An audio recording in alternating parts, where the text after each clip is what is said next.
Preface. These novellas and everything in Galaxis Chronicles is a way to give people context and flesh out the people and places all around the universe. If you want to avoid spoilers for the main series, you should read When They Whisper first, which is the first book in the Echoes of Ascension trilogy. Thanks for supporting my creative endeavors, and welcome. Chapter 1. Orders. Are your orders clear, Agent Gause? The ancient's voice trembled involuntarily. They are, Ancient Dunkel. Bernard hated the smell of the incense the ancients burned continuously in their temples. He held back a cough as the sweet smoke filled his lungs.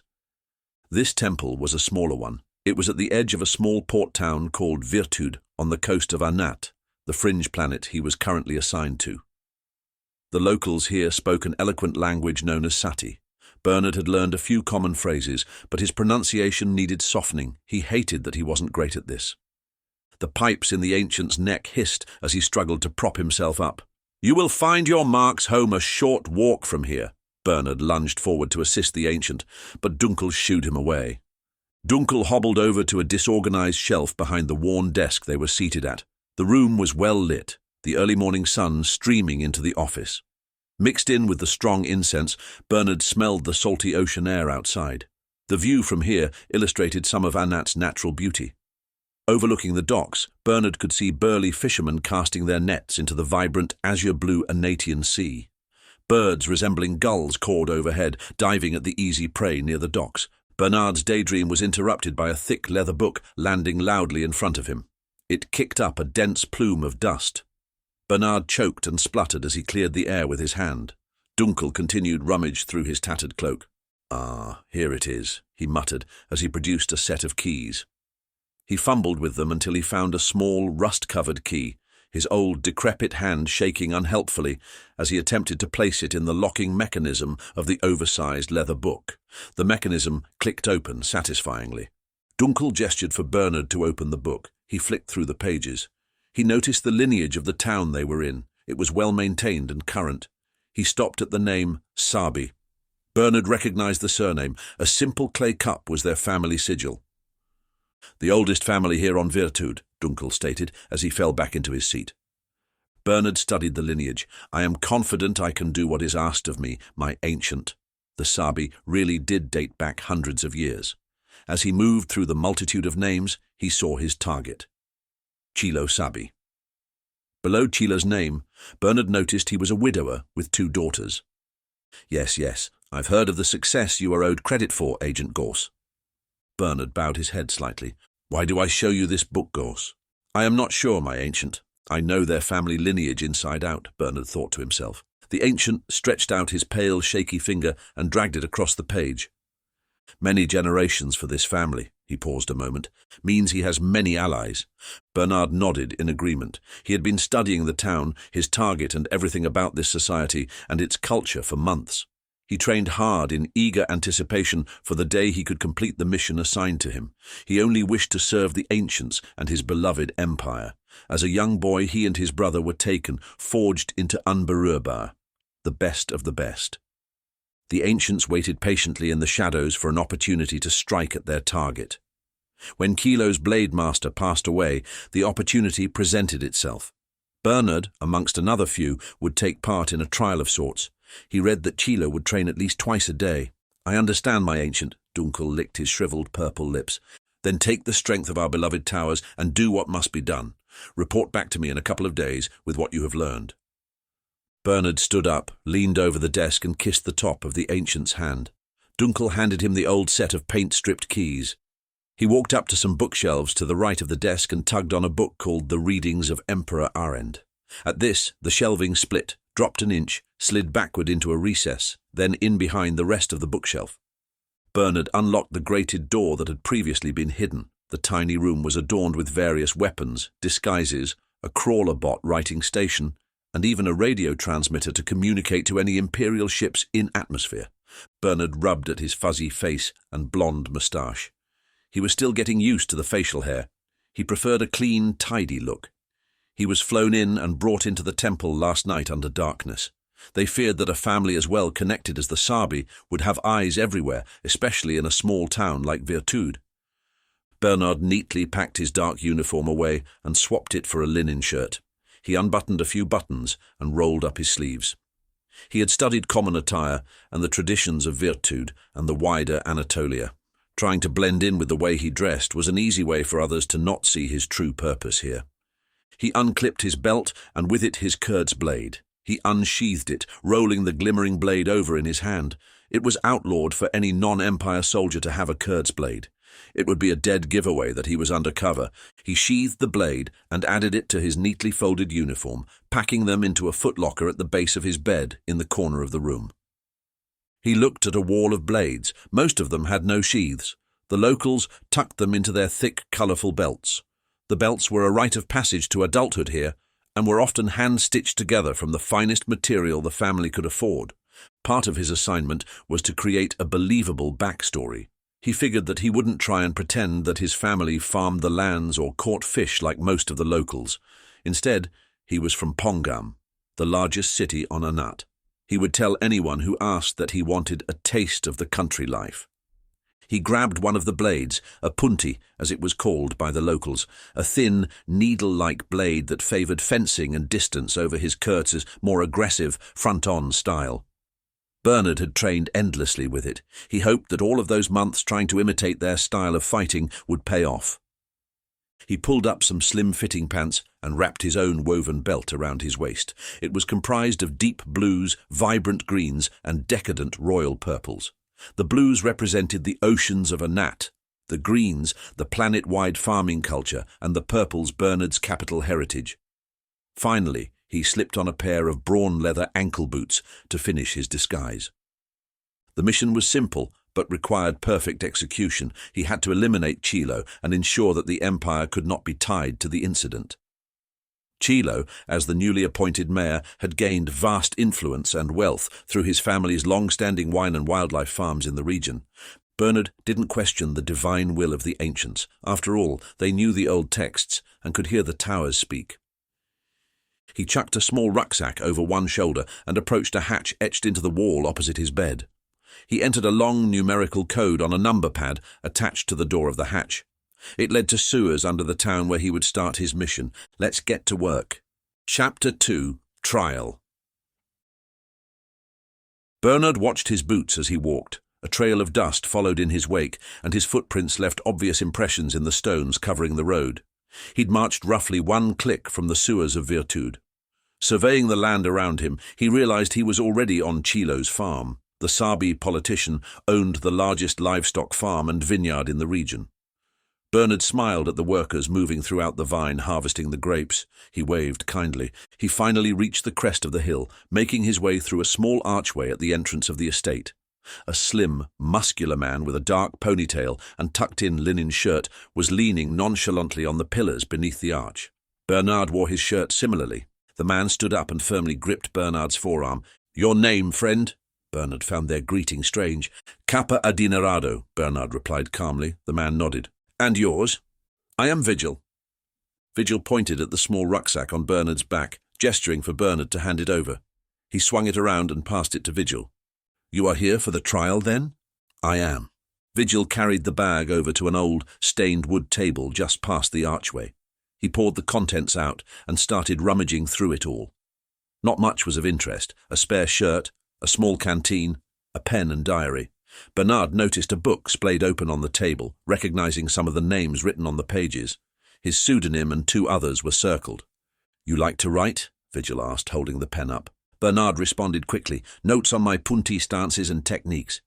Vigil pursed his lips and nodded slowly as he flipped through the diary pages.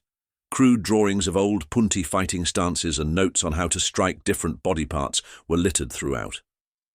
Bernard knew the best lies must have a semblance of truth to them. "Bienvenido a nuestro castillo," Vigil suddenly exclaimed in Sati, neatly putting away the items in Bernard's rucksack. Another test, Bernard thought as his mind tried to recall the common welcoming phrase. "Me humillas," Bernard replied in the best accent he could. The native Anatian grinned. "Through the gate, turn left at the fountain." Vigil adjusted his brown and gold-woven belt, his punti glistening in the sun. He gestured toward the archway. Bernard nodded sharply, grabbed his bag and marched ahead. He was surprised at the plain homestead that lay before him. There were two identical buildings facing each other in what would have been a square, except for the entranceways at both the northeast and southwest corners of the area. Central to these was a fairly large courtyard. His own family's farm had a home of similar size. The two L-shaped homes side by side were a common design for the area.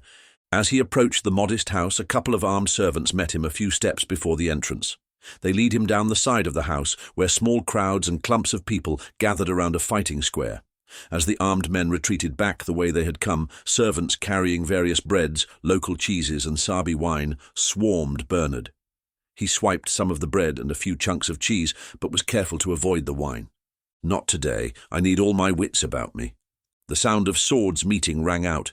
Bernard followed the noise. The crowd gathered wasn't particularly large, but it was enough to bring about an exciting atmosphere. The small groups formed a rough border around the fighting square. In the square were two younger-looking females, locked in fierce punti combat. This classic Anatian style of swordplay rewarded precise stabbing and cutting, especially where vitals were concerned. The victor was often just as damaged as the loser, the difference being they passed out last.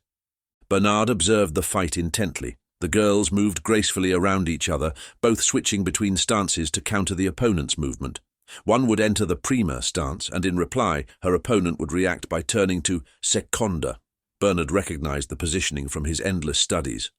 One of them lunged suddenly, the crowd gasping in anticipation. Their blades collided as they stabbed at each other with deadly accuracy. Bernard was impressed that such young girls were so skilled. "Are they the twins?" Bernard looked at their neatly braided hair. "They must be Chilo's daughters," he thought. A servant bowed slightly and presented a tray with more bread, and this time some cured meat. Bernard politely raised his palm toward the man, and he moved on. The girls circled each other, jabbing at each other once more. The crowd clapped in admiration. Bernard spotted Chilo in the corner of the fighting square, yelling instructions in Sati to his beloved twin daughters. They lunged at each other yet again, one of them finally drawing blood. A false parry meant the stab grazed her sister's arm. Blood streamed down, her white dueling shirt sticking to her arm. The crowd's cheering turned to stunned murmurs. Like Bernard, they must have been surprised to see the girls were using sharpened blades as opposed to training foils or dulled blades. The fight continued. Kilo calmly relayed instructions to them. The girls leapt at each other, blades connecting. This time, as they broke away, the injured twin made contact with her sister's cheek. The cut seemed shallow, but began to bleed profusely. The girls met each other's gaze, their faces filling with red, hot anger. They lunged toward each other, all semblance of grace gone from their movements. Kilo yelled aggressively, "Detonator!" The girls froze, looked meekly at each other, sheathed their puntis, and walked over to their father. "How thrilling," a lady in an embroidered dress next to Bernard let out. She fanned herself as the midday sun beamed down on the varied crowd. Anatian nobles, politicians, local workers, and many of Chilo's friends and family filled the area. He kissed each of them on their foreheads as they walked toward the home. Vigil appeared from the crowd and whispered something to Chilo. Chilo nodded and then addressed the crowd. "Friends," he said, smiling, "I am so grateful that you are here on such a day." He paused a moment and folded his arms. "We are here to honor a great man and friend, Blade Master Feel." Bernard frowned at this. His research indicated Feel was of low birth and nothing more than a skilled servant. "Feel trained me since I was a young boy. Now he rests next to my parents and my beautiful Temprana. Laid to rest in the same graveyard as nobles. Not just that, he is making a point of letting everyone know. Please enjoy the trials today, although I'm confused as to why you would spend a day watching an old man such as myself make a fool of himself in the Punti Square." The crowd laughed and clapped. Chilo waved as a servant brought him a pitcher of water. He poured himself a glass, gulping it down. Vigil walked to the center of the fighting area. "Right, let us begin the Punti duels." "Esfue Corto, please step forward." A short, muscular Anatian man finished his wine. Acknowledging the summons, he moved forward out of a small group of ladies. He showed off his many scars as he waltzed toward Vigil, the crowd gasping as they observed his many trophies. "I am Esfue," he said in a grumbly voice. The man might have been short, but he was built like a brick house. His oversized musculature gleamed with sweat in the burning Anatian sun. "I represent my house and our humble fishing boats. Our family has fed our village for 5 generations." Another group off to the side laughed at the Esfue's announcement. At its head, a tanned man in green and gold pants and a dark linen shirt. He spat at Esfue, his face familiar. Bernard could not remember his name, but he knew that he came from wealth. "Well met," Chilo said loudly. "Let us begin." Chilo and Esfue crossed their blades over their hearts, tapped each other's swords, and took their fighting stances. "Commiance!" yelled Vigil. Chapter 3. Sand. The ground in the fighting square was a mix of paved stones and coarse sand found in excess around Chilo's home. Bernard could tell the fighting area was well used. The small railings on the outside were newly stained and polished. The men circled each other. Chilo feigned once by shifting his front heel outward suddenly. Esfue didn't fall for his false lunge. Instead, he calmly switched stances. Bernard loved the thrill that sword fighting brought, the complexity of it. Chilo thrust his blade forward, Esfue deflecting it perfectly. The short, stout man knew his height and reach in punti fighting would put him at a great disadvantage. He did not have the luxury of finding his range. Instead, he was forced to rely on a quick, decisive, fight-ending stab. Tournament punti duels would be over, once blood had been drawn. Most of the time. Chilo thrust again, following through with another quick jab, shifting his wrist upward. His opponent grunted and ducked away from the second, only narrowly. They circled each other again. Chilo shifted his stance once more, changing his sword hand. He moved calmly, his expression plain. He looked as though he were dueling his old swordmaster for the 100th time. His opponent, however, Bernard noted, was frowning and straining with each move. Chilo's changing hands added wrinkles to the already confused face of Esfue. He lunged forward, stabbing only air, as Chilo masterfully tapped his blade away from its intended target. Bernard could see the trap being laid out. Chilo tripped Esfue as he lunged, one final parry sending the challenger's blade flying. As the shorter man fell, Chilo stabbed straight through his calf muscle, blood spraying on the exposed cobblestone below them. Esfue's punti clanged on the stones unceremoniously. The crowd gasped and cheered. The man who had spat at Esfue shook his head, jeering. Esfue sat upright, inspected his leg, and stood up. He hobbled over to his punti. Before he could collapse due to his wound, Chilo propped him up on his shoulder to help him to his blade. He said a few words to him, tapped him on his chest, and handed him over to some servants wearing what looked like medical uniforms. They helped the man into a medical tent, off to the side of the fighting square. The crowd clapped as Chilo bowed, the ultimate gesture of respect for his opponent. So much respect for a man so far below his station, Bernard thought as Vigil made his way to the centre once more. "Victoria!" yelled Vigil, the crowd's admiration and cheering louder now than before. "Victoria, Sir Chilo Sabi." "Sir." What did he do to earn this title? It must be recent, or I would have read about it. Bernard knew that becoming a sir or lady meant that they had to be exceptionally valuable to one of the royal families. The title could only be bestowed by either the 3 ruling chancellors or by the emperor himself. His research mentioned he had friends on the capital Galaxia, but it never mentioned this. "Step forward, Seguro," Vigil called over the crowd's excitement. This name pierced the fog in Bernard's mind. The Supra family had fallen from grace in virtud. Seguro was gambling away the family's wealth. He was the only one left of 5 brothers. He was the last remaining Supra. Seguro kissed a woman next to him and stepped forward from a small group. They all cheered and encouraged him. He had curly brown hair, and it was obvious he spent his days outdoors from his tanned complexion. Chilo stood across from him. They crossed their blades over their hearts, but Seguro refused to tap Chilo's sword. Instead, when Chilo held out his blade, Seguro held his behind his back. Chilo smiled at him. "Commiance!" Vigil roared as they both took their guards. They circled one another, mirroring each other's steps. Seguro edged closer and then swiped at Chilo, who stepped out of the way. Unorthodox, Bernard thought. Swipes and slices were a strange occurrence in punti fighting. Seguro feigned a thrust and turned it into an overhead slice. Chilo once again skillfully sidestepped the oncoming blow. Bernard noticed that Seguro's blade was thicker. The edges glinted as he spun, trying to catch Chilo off guard. His spin turned into a flurry of overhead and sideways slices, driving Chilo back.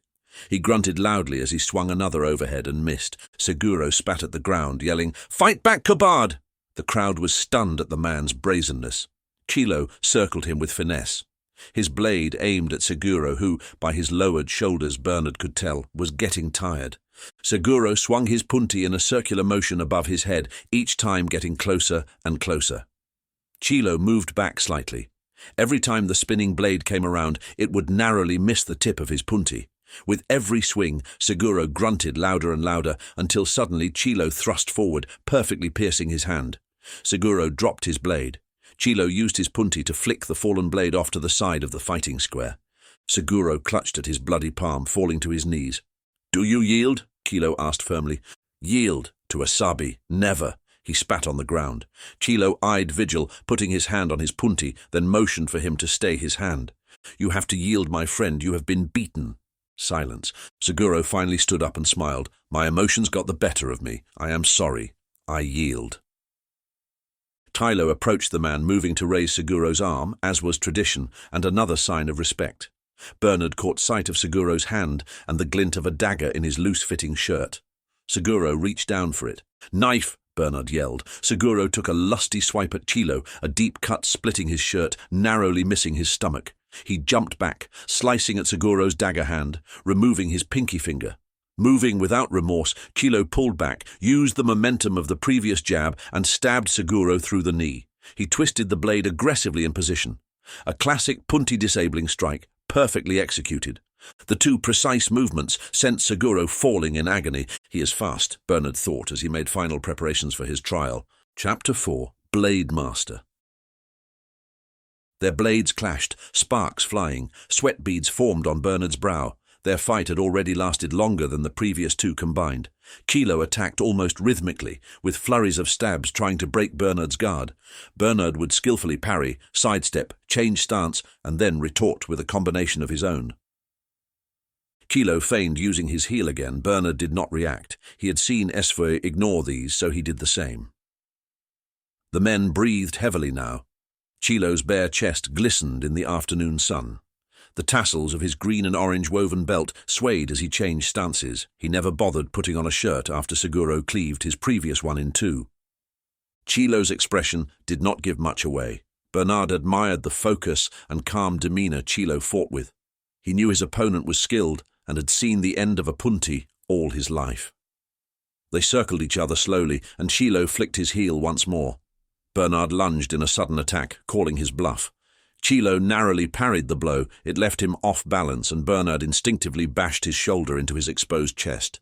Chilo was sent flying backwards, his punti clattering on the stones. The crowd gasped. Bernard knew it was not something that a punti fighter would do, and of course he had struck the current mayor.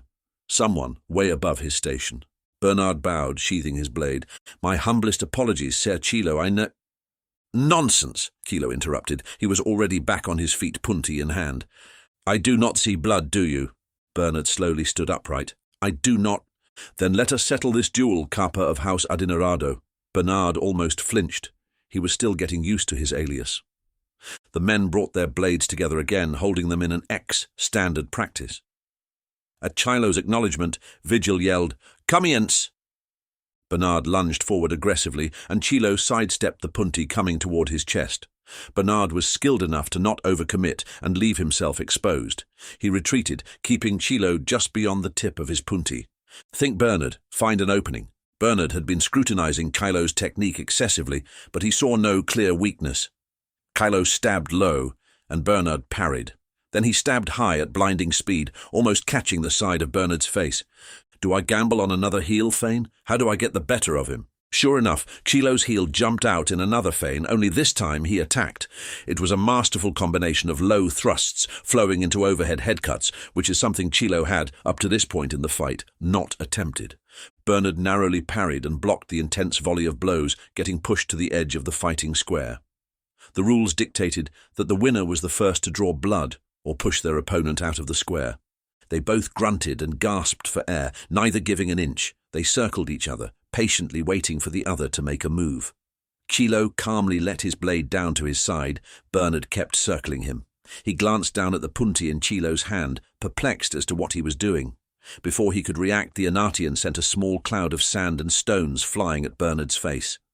Bernard stumbled backwards, and for the briefest moment he shut his eyes.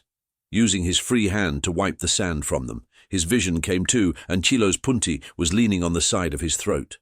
The metal felt cold against the fuzzy hair on his neck. "Do you yield?" Kilo asked, his voice and eyes calm, but the sweat dripping down his forehead and his heaving chest told a different story. How could I have been beaten? Am I not the Empire's best? Bernard had to swallow his prideful thoughts. Bernard bowed deeply. I yield, Sir Kilo. Kilo sheathed his blade, rushed over and grabbed Bernard's arm. A marvelous fight, Master Adinerado. The crowd broke into a loud cheer and clapped enthusiastically. Kilo finally smiled and bowed slightly at Bernard, paying his respect. It is decided. I name Kappa of the House Adinerado, Blade Master of the House Sabi, he shouted as he raised Bernard's arm. Bernard acknowledged this with all grace, bowing humbly. He cupped Kilo's right hand with both of his hands and kneeled, bringing his head to meet the mayor's hand. He had achieved the first step in the plan. This long drawn-out plan was given to him by the order of the ancients. Kilo leaned in. Would you join us for dinner tonight? Of course, sir, Bernard confirmed. Kilo raised Bernard's arm once more to the cheering crowd. Bernard bowed. A servant approached him, bringing a tray of water and refreshments. Bernard drank aggressively. Kilo had disappeared into the crowd, hugging his daughters as he left the fighting square. Looks like we're stuck with you, Vigil poked as he moved up beside Bernard. Looks that way. The servant quarters are next to the main house, Vigil said as he pointed toward the furthest L-shaped home. Make sure you are decent for dinner. Bernard nodded. Vigil flicked a grape in his mouth, tucked his thumbs into his belt, and strolled off toward Kilo and the crowd. Bernard found a scented towel on the tray the servant had bought him. He proceeded to clean the sweat and dirt off his face with it. Smells like some of the perfumes from the markets in Virtud. A shuffling beside him snapped Bernard out of his daydream. Was it scary? The servant holding the tray asked in a hushed tone. Bernard only now noticed the woman. She was dressed in an orange summer dress.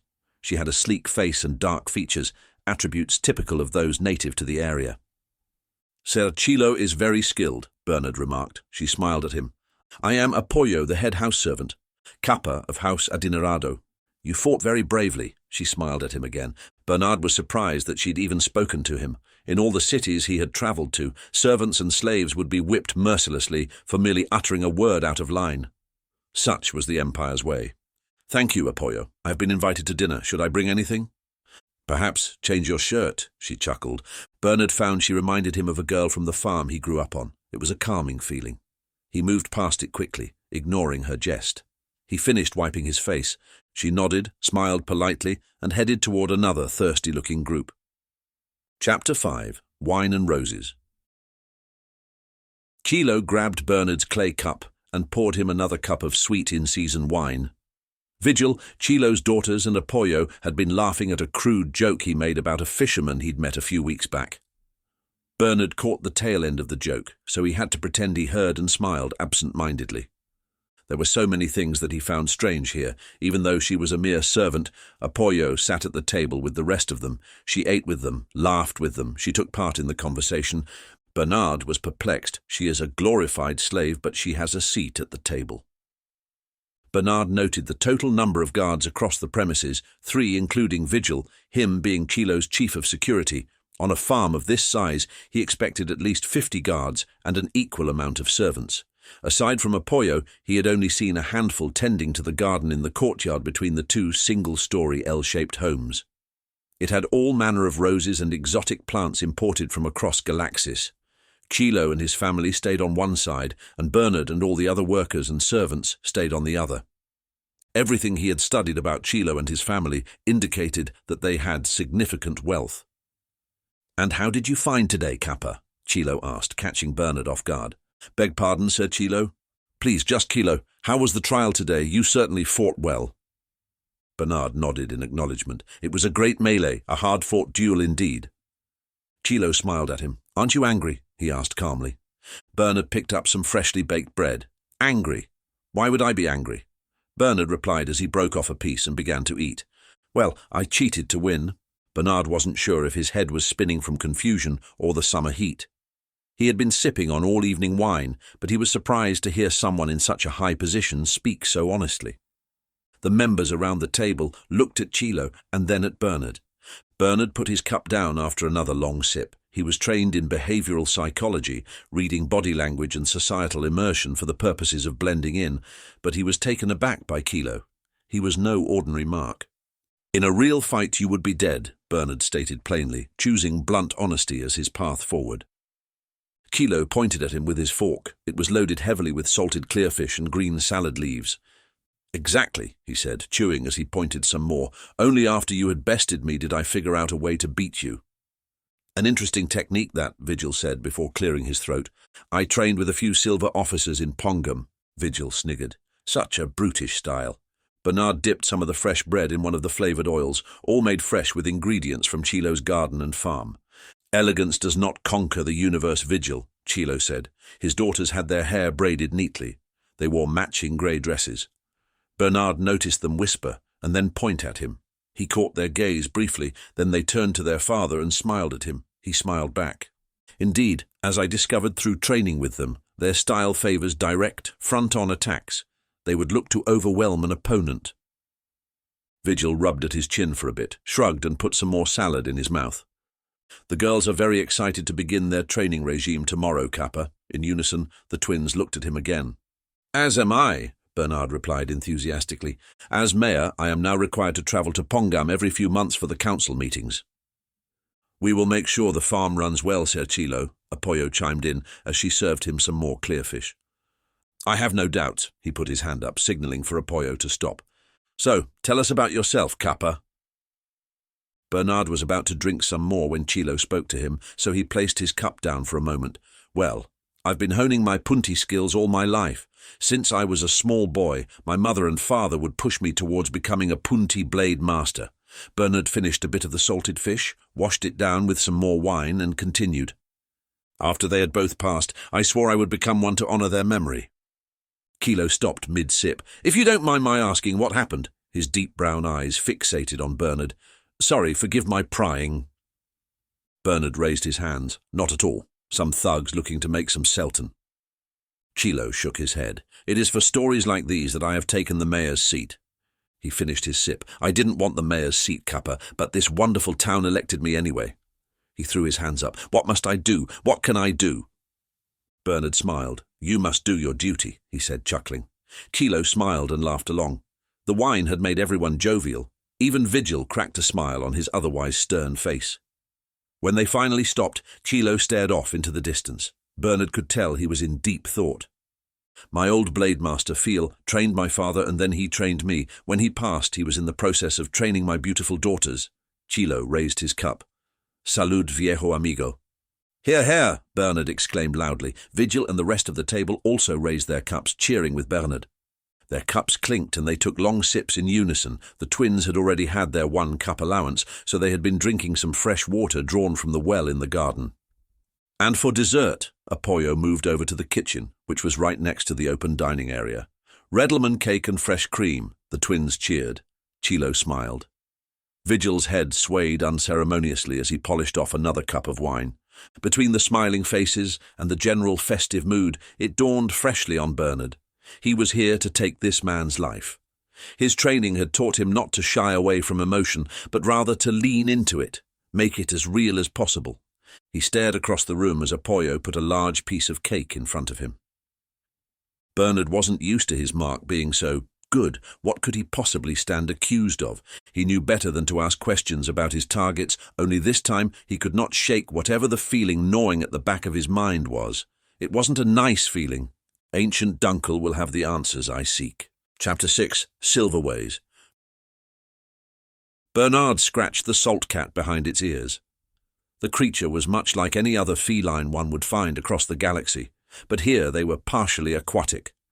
They drank the salty ocean water and used their semi-webbed feet to traverse the waterways, catching smaller fish in and out of the water around the docks.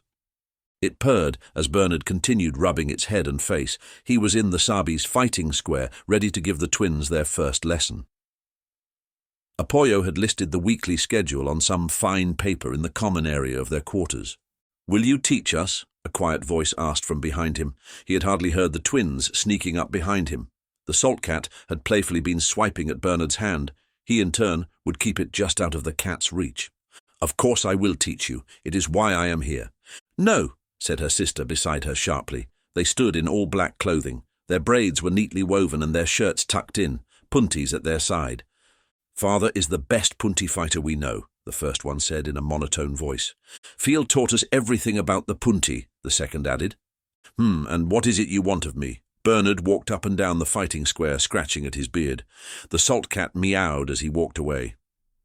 We've never seen anyone even get close to besting father. No, not one, they said, one almost indistinguishable from the other. Teach us that silver style, the first demanded. Bernard pondered it for a moment, the salt cat licking at its paws, still perched on the wooden railing off to the side. Why should I teach you this? All the other fighters are taught the traditional stances and techniques. We want to win the tournament in Pongam next year. They seem to finish each other's sentences and thoughts without thinking. All right, Bernard agreed. Learning a new style will be hard. We are ready, Kappa. Please, we will train hard and work as long as you need us to. Yes, my sister Misma speaks the truth. We will train as hard and as often as you want, they pleaded with him. Bernard smiled. He admired their willingness to work hard, a trait he shared with them. Very well, but we cannot let our grasp on the standard techniques slip. I will get Apoyo to update the schedule to accommodate for the extra work. They both nodded and let off a cheeky smile after looking at each other. Let us start. The girls took their stances. Bernard began with basic silver fighting techniques. He took great care to have them perfect their movement.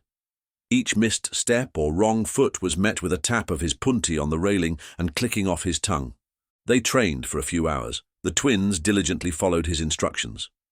Sometimes they would get frustrated by his constant tapping and adjustment of their movements and swings. The morning turned to the afternoon, and Apoyo appeared, clapping her hands. They jerked their heads toward her, pulling their attention away from the intense training routine. Come on, girls, we need to eat and prepare for our studies, Apoyo said. Can we please train some more? I will be here tomorrow, Pareo, Bernard said to the other twin. They bowed at him. Faces showing a hint of disappointment, sheathed their punti and headed toward the house.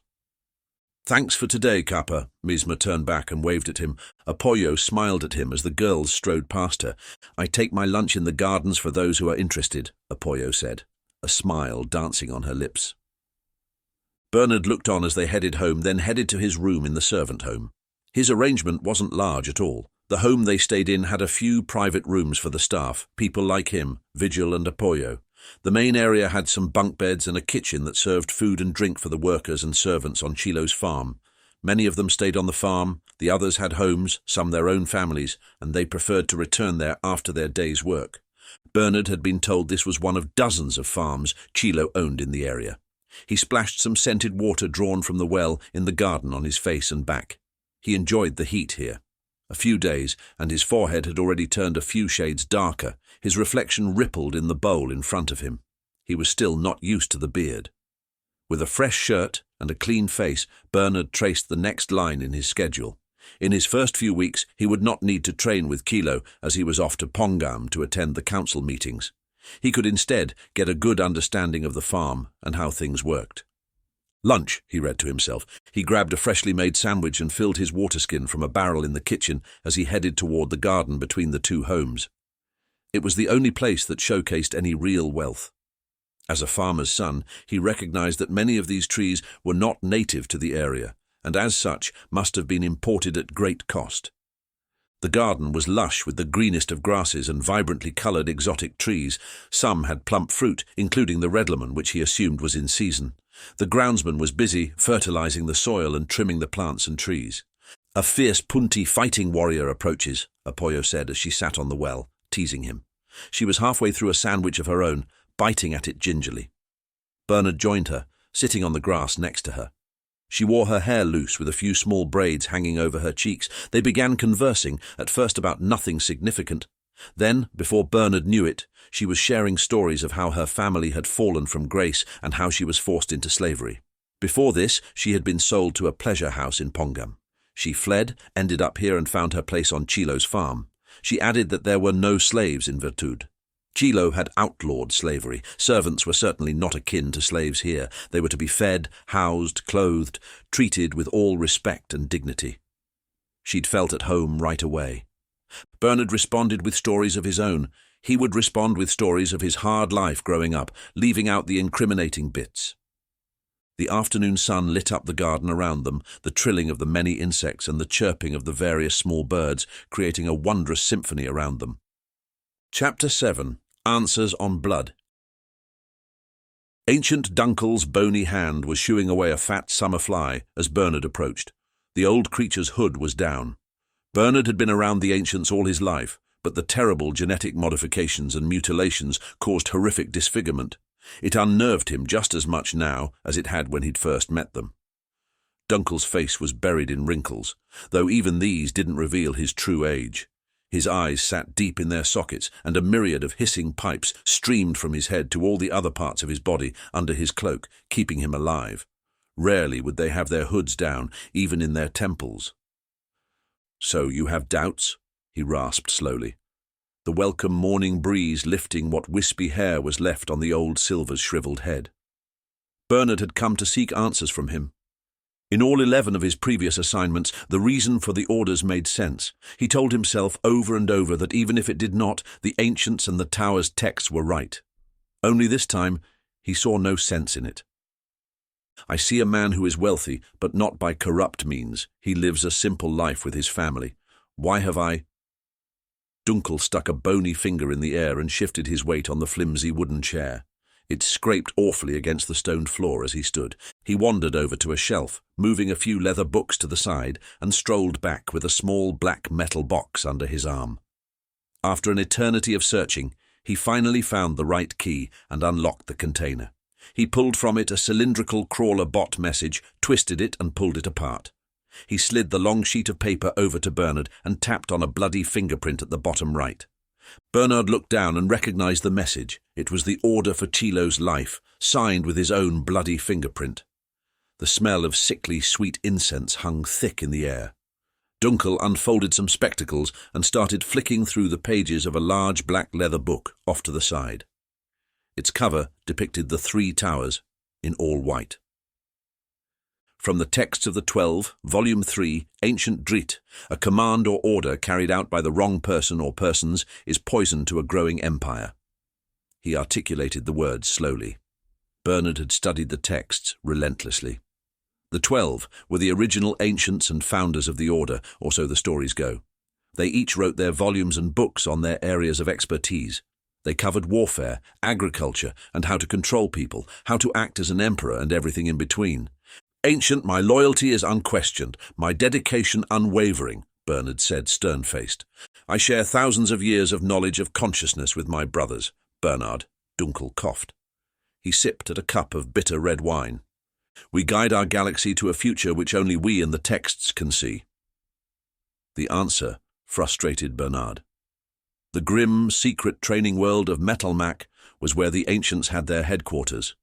It was also where the Unberührbar, the Untouchables, were trained and honed into the ultimate weapons of the Empire.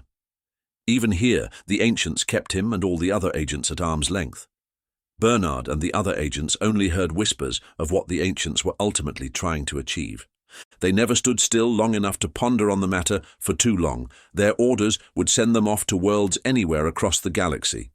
Hunt a person down here, embed, and learn information about a government there. His training taught him to adapt and be a critical thinker, but when it came to the ancients, their commands were to be followed to the letter and without question. Failure would mean your name could become another agent's next contract. Dunkel read a few more lines, murmuring to himself. Folding his spectacles, he finished off the last few sips of wine. Bernard sat in silence, staring at his disfigured face and strands of hair fluttering in the gentle breeze. "What have you learned of the man, and how will you complete your task?" he asked, looking up from the book. "His farm is scarcely guarded. He must feel at ease among the people here. His daughters are well-trained but young. He lives in a modest home with many entrances. Upon his return in a few weeks, I will have formulated a plan." Dunkel nodded and waved Bernard off like he had the summer fly a few moments ago. Bernard headed back to the farm. He found a pollo sitting in the garden. They shared lunch for the 3rd time that week. Afterward, he trained Pareo and Misma late into the afternoon. Every night they would gather around the dinner table, sharing stories, laughing and playing games. Bernard leaned into the real feelings he had developed for these people. At night, when he was alone, he would anguish over his situation, but his crying produced no tears. His soul had witnessed far too much, suffered far too long. He had no tears left for himself. The hours became days, and the days became weeks. The twins now called him Uncle Kappa. He was tapping his punti on the stained railing less and less. They had picked up the silver fighting style surprisingly fast. He felt pride and satisfaction as they became better each day. In the early evening, him and Apoyo would go for long strolls, eating the various grapes fresh from the vine, some sweet, some sour. He knew she liked him, but he could not get himself to tap into those emotions. His choice in the matter was stolen from him when she kissed him in the middle of the vines one bright night. Another satisfying day had passed, and for the first time he saw Chilo's name on the schedule for tomorrow. He had returned late that evening from Pongam. Chilo was mayor now and had a voice on the Council of the Many. This council governed Anatolia. Every village or town, large or small, had a seat and a voice on it. The planet was one of very few that had a semi-democratic system in place. Almost all annexed planets followed closely in the Empire's way of ruling. Conduct demanded a leader or small group of leaders be appointed. The leadership were then required to swear fealty to the Emperor and the Towers. The task at hand washed over Bernard anew. He closed his eyes and prayed to the Towers for strength and guidance. Chapter 8. Wisdom and Virtue. The icy morning air filled his lungs. He had grown to love the climate here. He woke before even vigil and readied himself. He made his bed and left his room in perfect condition. Chilo must have enjoyed the early morning air, as this training was the earliest of the day. Tubby, the salt cat, sat licking its paws. Its tail playfully bounced around and its chunky body was strewn out over the railing. Apoyo told Bernard that salt cats hunted in the mornings as the fishermen baited their hooks. Bernard scratched it behind its ears and it purred at him. His eyes caught a dark figure walking toward him from the vineyard next to the fighting square. His hand instinctively went to his punti. A familiar voice rang out, a tinge of amusement in the air. "Calm yourself, Kappa." Chilo chuckled. "It is just me." Bernard was surprised to see him emerge from the vineyard. "I like an early morning walk and prayers," he said as he approached. "Which gods do you pray to?" Bernard asked. Chilo looked up for a moment, then smiled. "To tell you the truth, I don't know," he chuckled again. "The ones that keep my dead wife happy. The ones that keep my family safe." He shrugged. "Do you pray, Kappa?" Chilo drew his punti. He began polishing the blade with an old rag. "I could not believe in any god, sir. How could they allow such cruel, despicable rule over our galaxy?" Chilo smiled as he continued to polish his blade. Would a god truly be a god if they forced us to act a certain way? Bernard thought for a moment. He wanted to reply but said nothing. "Come, let us spar. I have missed my training. The city life is not for me." Bernard drew his blade. Chilo tossed the rag to the side and they readied themselves. The training session was intense. Chilo fought every round like he was fighting for his life. Bernard testing him at every opportunity. They would break every few rounds, cold sweat pooling on their linen shirts and streaming down their faces. Their woven belts hopped rhythmically as they lunged forward and retreated. Apoyo had brought them some light refreshments, grapes, fresh cheese, and of course cool water. Bernard thirstily chugged at it whenever possible. After a short interval, they would be at each other again. Neither party backing down. The risk of serious death or injury was low as they fought with blunted blades.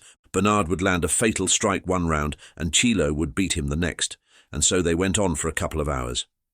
Apoyo called them in for breakfast, and with that, they had finished the final round. Their shirts clung to their sweaty backs.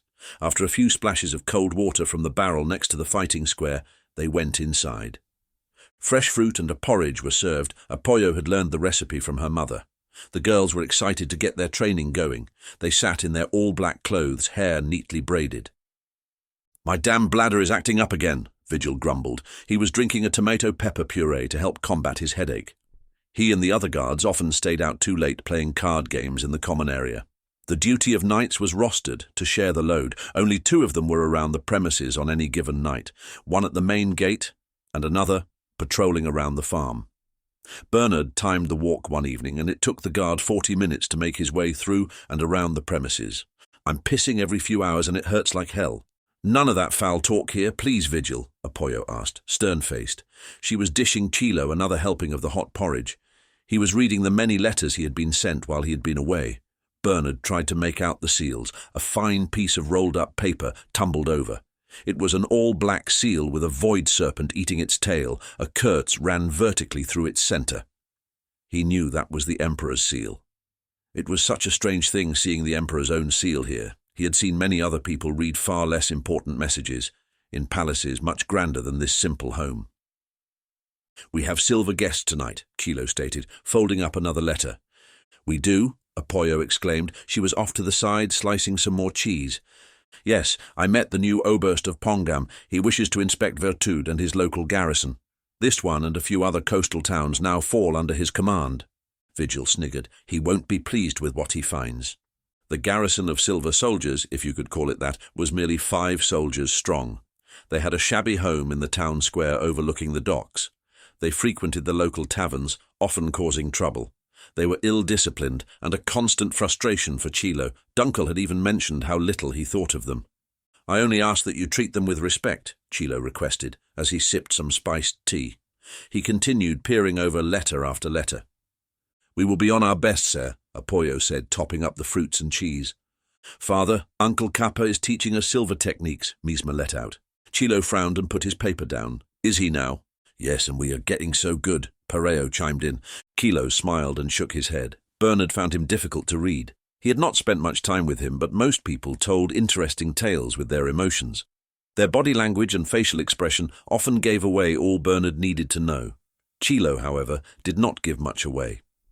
"I might ask him to teach me some of these techniques," Chilo said, smiling. Vigil sniggered again, finishing his tomato puree. Bernard nodded and smiled. "Ready, girls?" he asked. The twins hopped up enthusiastically, almost knocking Apoyo over as they sprinted out the front door.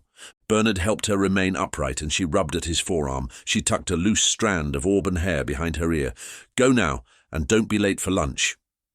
His feelings for her were as real as ever, and he hated himself for it. Chapter 8. Corpses. Apoyo filled an etched bronze cup. It was a change from the usual clay cups and steel cutlery. One of the officers waved her away as she was about to pour him some of the sweet wine. They all wore dark officers' uniforms, the Empire's emblems on their officers' caps. Their ranks and insignia sat firm on their chests. 2 guards, also in soldiers' uniforms, were stationed at the door. The Oberst's dark cape draped down the back of his seat. "You don't drink?" Chilo said, the mood of the room tense. Vigil strummed at his dopey, a small wooden instrument with 8 strings and a bowl-like lower bout. He sat in the corner of the room, humming a festive tune. "Dulls the senses," the officer said firmly, shaking his head. Taking off his polished black leather gloves, he revealed his pale hands. Apoyo dished up a healthy serving of salad and cooked plump bird, a rotund bird often kept for its eggs and delicious tender meat. Chilo had a farm of them a few days' travel to the south. "Very well. Some food, then?" he asked. The officer paused and looked around the simple kitchen. "You have a wonderful home, sir," he said, the corners of his mouth twitching.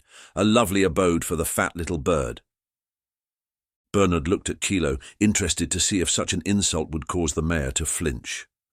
Chilo chewed slowly, swallowed, then spoke. "How may I be of service, Oberst?" Chilo had worn a fine golden doublet, his punti and belt ever present on his side. The officer handed his cap to Apoyo as she finished dishing him some of the salad and meat. The silver's hair was styled in a tidy comb-over. Bernard could see by his dress and conduct so far that this interaction had the potential to turn sour quickly. If it did, nothing was out of bounds, even murdering officers of the Empire. Although the Order of the Ancients fell under the same silver banner, his mission always came first. He had heard stories of legendary agents who'd been implanted for years, slowly dismantling a government to serve the Empire's wishes. The garrison I saw in town today was a shameful representation of our Empire. The twins who sat across from the officers had similar embroidered silver dresses. Their hair was tied, and matching zipper bird pins held their plaits together. "That is awful news. I haven't much to do with the garrison," Chilo said. "No? I thought a man of such influence would know the state of things in his own village, especially one so small." The other officer smiled. Burst harsh. "The Empire rules unopposed on Anatolia. We do not impede in any imperial business, and we donate to the temples and pay the Emperor his taxes." The officer looked around the room.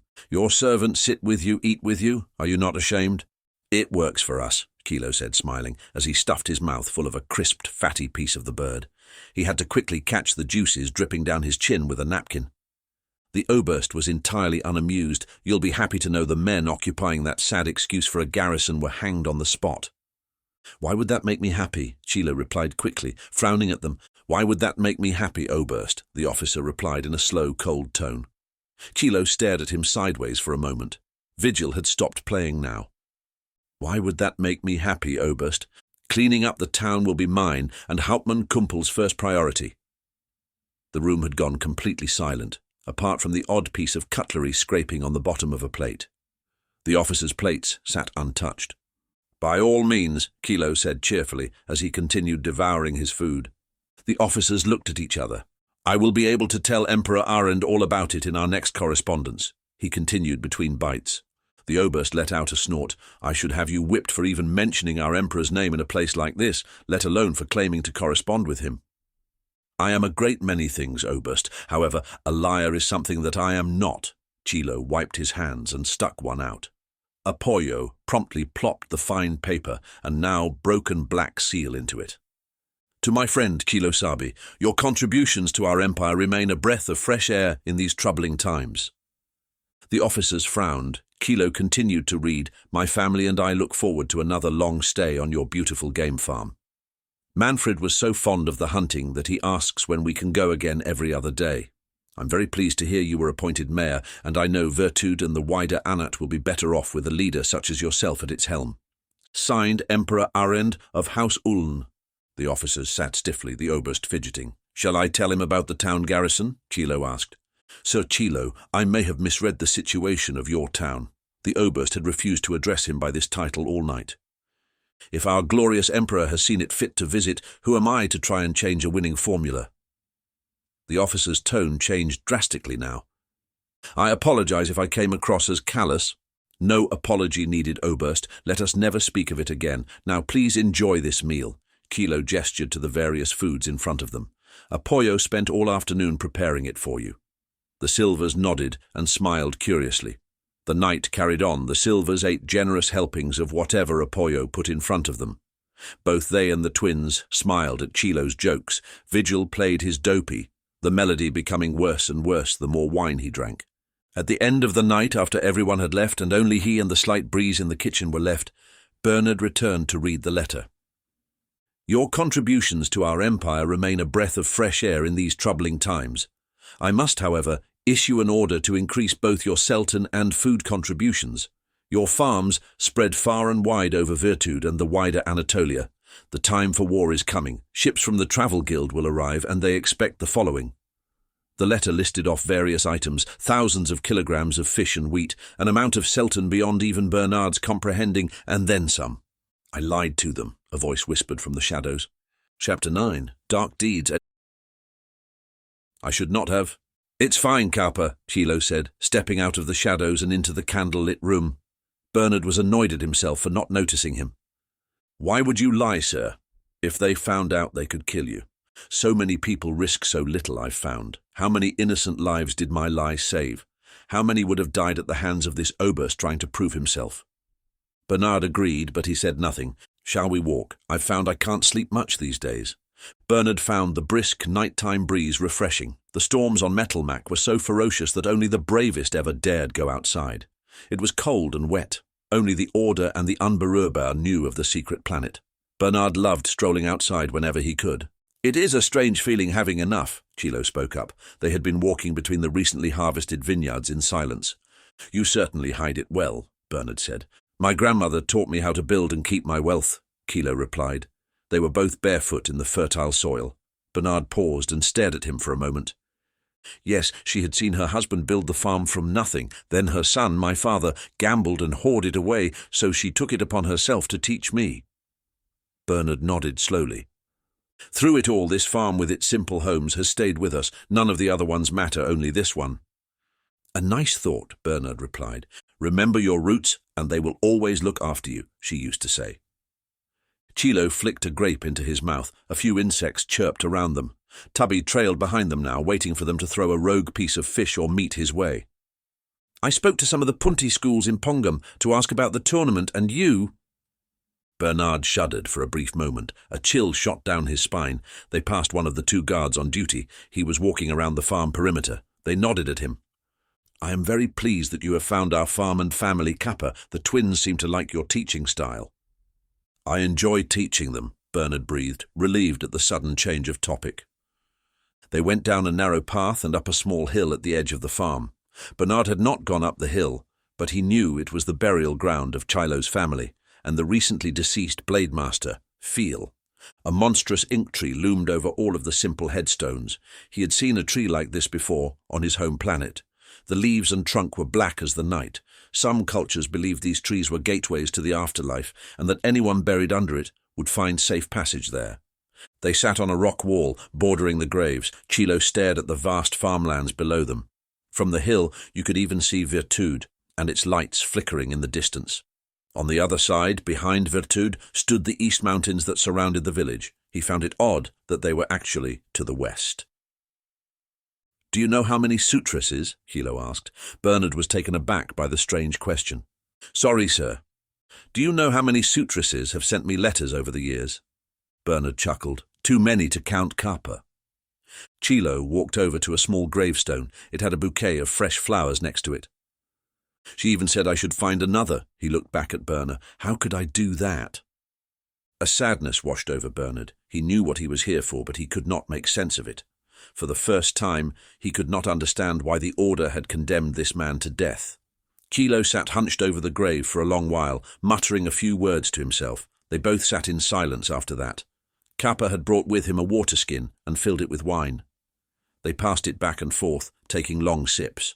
They laughed, Chilo detailing to Bernard the various things the Council of the Many were debating. From how much a glass of wine would cost, to which borders should be recognized by which town. The ink tree's leaves rustled in the gentle breeze. I've kept you long enough, Kappa. We have training early tomorrow. Bernard nodded and made his way back to his room after a nod and a bow. He wrestled with sleep, his sheets an ever-tangling mess. His orders and Dunkel's words assaulted his mind. The plan was set. He would fulfill his objective tomorrow. Virtud and the town could never know of their involvement. He wondered what the Punti schools shared about him. Chilo seemed to know more than he let on. A small knock on the door yanked him from his thoughts. Could it be Chilo? Could he and Vigil be here for my life? He snatched at his punti and opened the door slightly. Apoyo, he said softly, relieved. She stood in a sheer nightgown. Her hair hung loose over her face. I could not sleep, she said, gently pushing her way through the door. Something isn't right, I can feel it. Why do you have your punti? Are you in danger? Bernard smiled at her. Force of habit. I am fine. He touched her face and gave her a gentle kiss on her forehead. She kissed him back. Can I stay the night? No, he exclaimed forcefully. We've never been together, Kappa. Do you not do... He put his finger over her lips. I will explain all tomorrow night at the well. Meet me there just after midnight. She hugged him tightly. Be safe, my sweet Kappa. He closed the door behind her and slid down it. He stared at the curtains as they moved ever so slightly in the breeze. Why? Oh, great towers, why must I do these things? Chapter 10, Wide-Eyed. The morning progressed like any other. He trained ferociously with Chilo. They enjoyed a hearty breakfast of plump bird eggs and fresh sugarberries. Bernard then trained the girls, expanding their knowledge of the silver fighting stances and techniques while also working on their regular punti fighting. They thanked him with a small bow and a quick hug. He shared his lunch with Apoyo, but they did not say much to each other.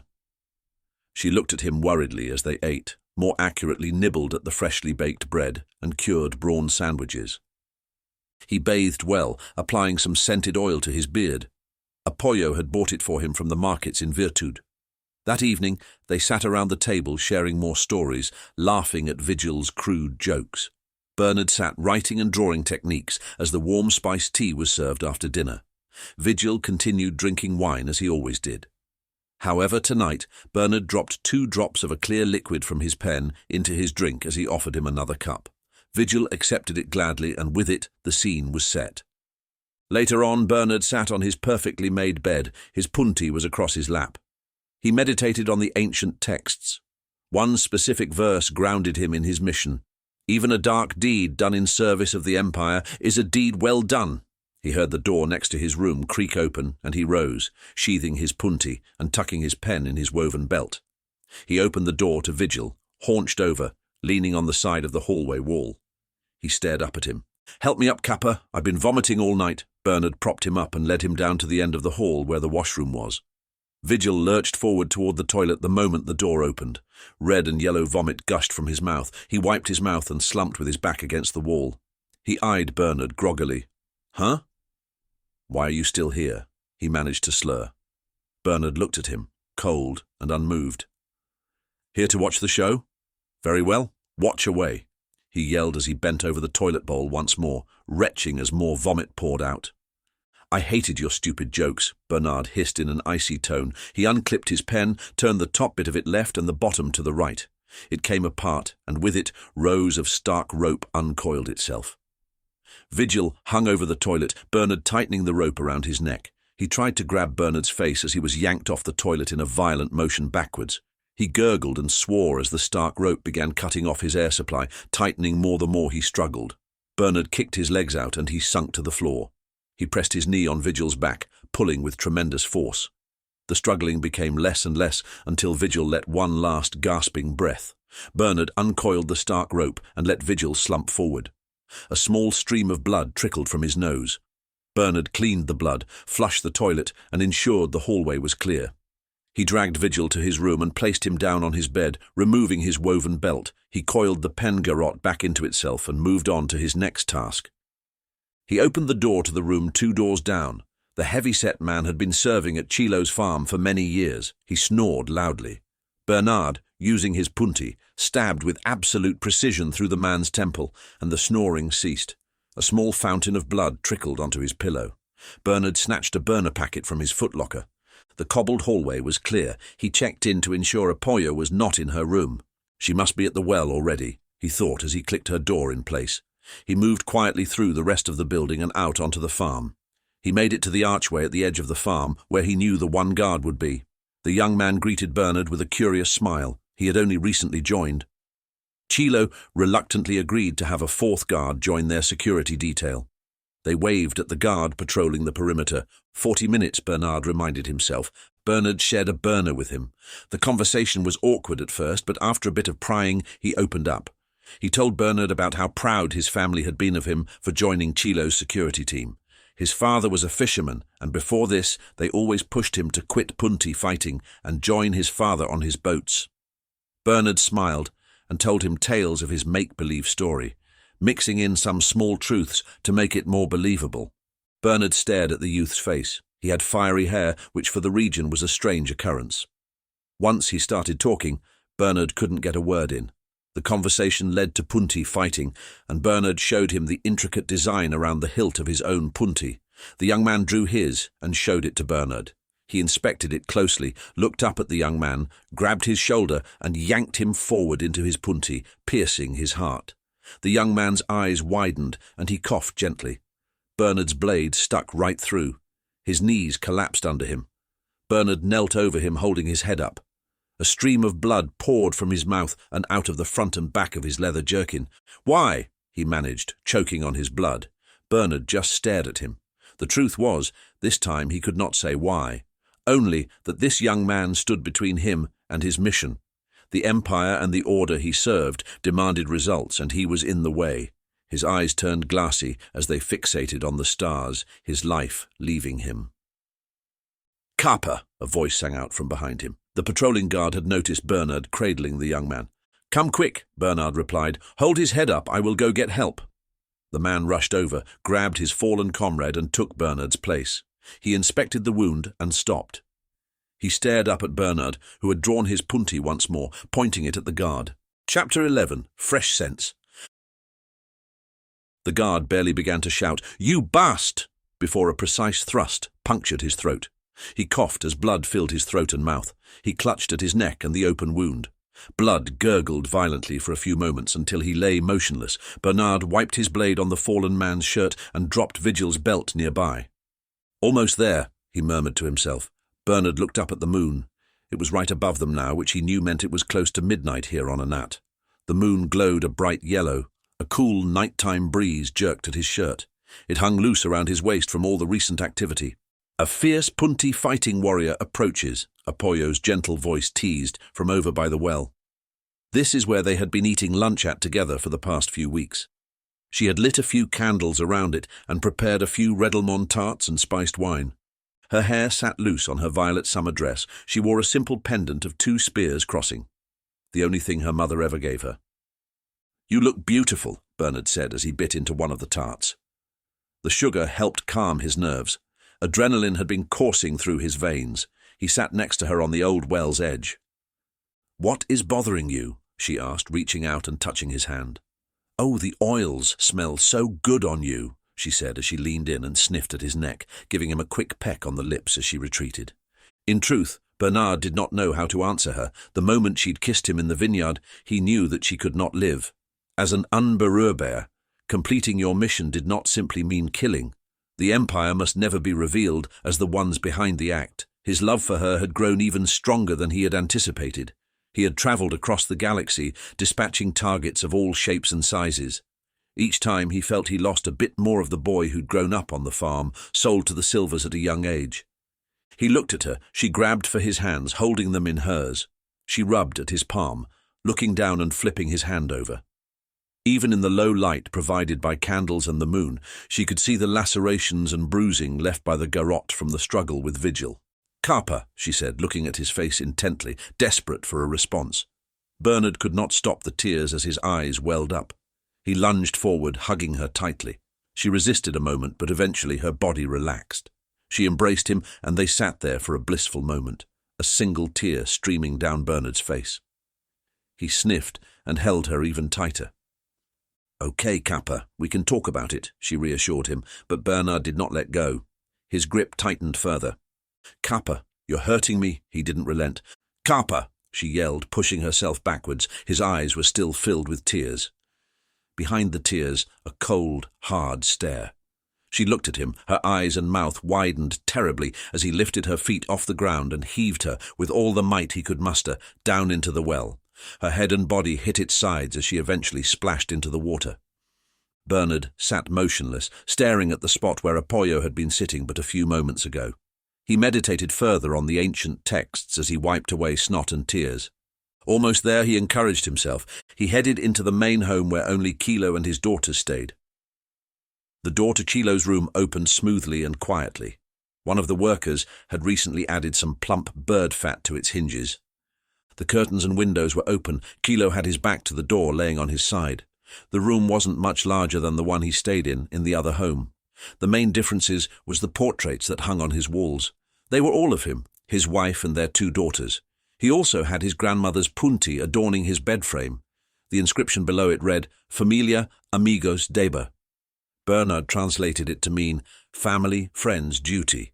Bernard slid his punti from his belt. The sharp blade glinted in the moonlight. He aimed it at Chilo's head. "Is this how it happens?" Chilo said, startling Bernard. He flailed backwards, knocking over a flagon of water and sending a cup clattering down. Chilo turned slowly toward him with his hands up. "I will not fight you, Kappa, if that is your real name." Bernard froze. He had his punti pointed at Chilo's head. Chilo was bare-chested. His thick chest hair was dark, even on his tanned torso. "Bernard," the untouchable replied calmly, "I will only ask that you spare my daughters and bury me with my wife." "You would not beg me for your life or even fight me," Bernard replied. He was puzzled by Kilo's reaction. "The day you bested me in the trial, I suspected you were not who you claimed to be." Chilo took in a deep breath through his nose. "After speaking to some of the punti schools you claimed you had trained at, it confirmed my suspicion, as none of them had ever heard of you." Bernard pressed the punti against Chilo's neck. A small cut sent some dark blood running down it. "Who did you tell about this?" "No one, I swear it on my daughters' lives." Bernard pulled back the punti ever so slightly. He had to take him at his word. "Why not fight me or have me killed?" Kilo shook his head slowly. "Once the Bailarina Oscura want you dead, my friend, you are dead." "Dark dancers?" Bernard inquired. "It is what we call your order here on Anat. You dance into a life, deliver your darkness, and bow out." Kilo stared at him. Bernard had been close to this man for a good while now, and yet still, he couldn't read him. "A clean death," he commanded firmly. Bernard nodded. Chapter 12, Fringe Planet. Death always took Bernard by surprise, the things people would say or do to avoid it. Some embraced it, but most would sell their children to avoid it another hour. The final test of the almost all silver servicemen and the unberührbare was to take a life. After that, a silver would earn their kurz. This was usually done in a controlled room with officers looking on as the trainee soldier took a life. As an unberührbare, however, you were sent on your first mission. Bernard remembered the first life he took, a boy named Emiliano, an orphan boy Bernard had recruited under the false pretenses of being a confectioner. He saw early on that his orders sent people to their death. They are tasks to be completed, he convinced himself.